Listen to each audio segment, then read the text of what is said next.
Now, Donald Trump's decision to capture the Venezuelan President Nicolas Maduro could lead to huge geopolitical repercussions across the region and the world at large. But the military action carried out by Washington is also likely to have a massive economic impact.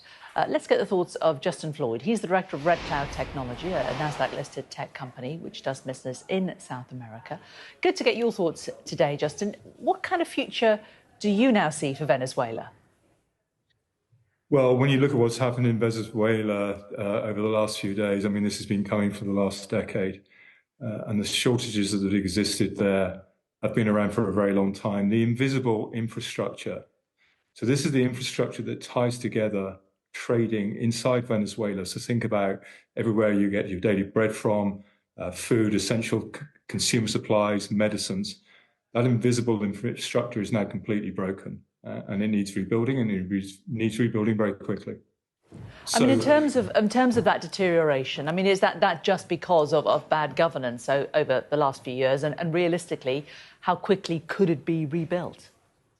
It's the infrastructure for supply chains globally is a problem. I mean, this is supply chains today are burning $2 trillion every year. You saw what happened in COVID. You saw what happened prior to that in the credit crisis. You know, the kind of world shocks that are able to be absorbed by global trade are really minimal. It was never built to withstand these kinds of shocks. And so you have, Venezuela isn't the only country. I mean, Venezuela is part of a multiple amount of countries that are actually facing these kinds of problems. And it's very easy for us to kind of think, well, that's somebody else's problem, but it isn't. And here's why, because of course we are completely reliant in Europe and in the USA on large amounts of imports coming from those countries. So fixing the fundamental infrastructure there is very important. Whether it's bad or good governance, fundamentally technology has to step up and play a very important part, particularly using artificial intelligence to help solve those issues. And for multinational corporations who may already be in Venezuela or who may want to come into Venezuela, what do they want, what do they need to see before they can really start establishing businesses there? Trust.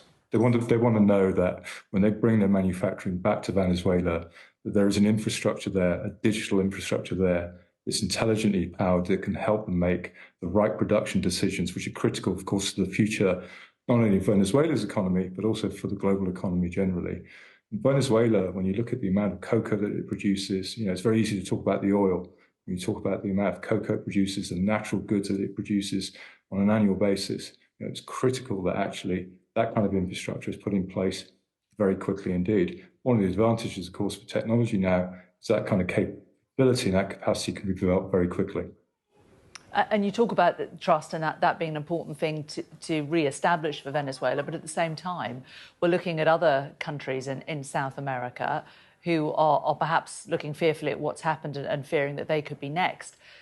Is that then affecting companies who are thinking of investing in other places, you know, like Colombia, like Cuba, for example, that the fact that there is a lack of trust almost as to what the future might hold for those places? Absolutely. And so, you know, it's important to know that particularly the kind of technology infrastructure that exists in those markets. And when we talk a lot about AI, you're hearing all the news that's coming out of Las Vegas, kind of incredible work that NVIDIA is doing. We partner with NVIDIA, of course. You know, building that kind of infrastructure in country is going to be critical to enabling manufacturers, you know, whether you're an oil manufacturer or oil producer rather, or you're Coca-Cola, or you're a producer of critical food or medicine, you're going to want to know that the infrastructure, the technology infrastructure there you can trust, and you're able to kind of manufacture your products at scale and to be able to help enable millions of consumers to be able to actually get access to those products in an efficient way. And that's not the way it works today. So one area is the government, of course, but technology has a big part to play in all of this. You know, it's great to talk about kind of cool AI videos and all the kind of work that's been done around that, but fundamentally is a much bigger problem that the world's facing now.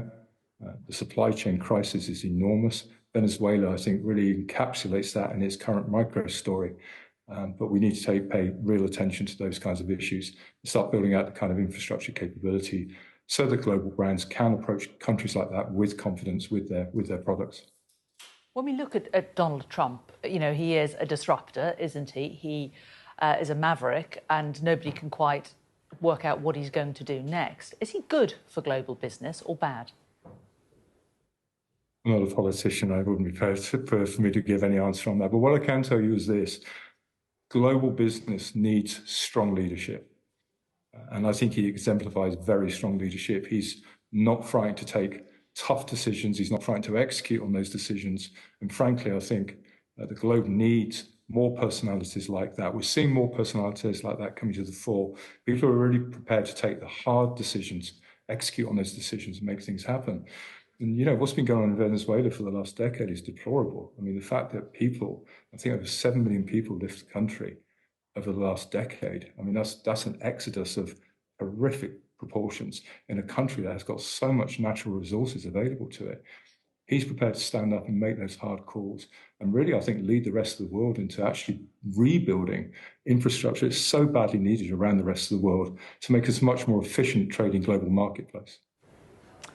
Justin Floyd, Director of Red Cloud Technology, really interesting to talk to you. Thanks for joining us.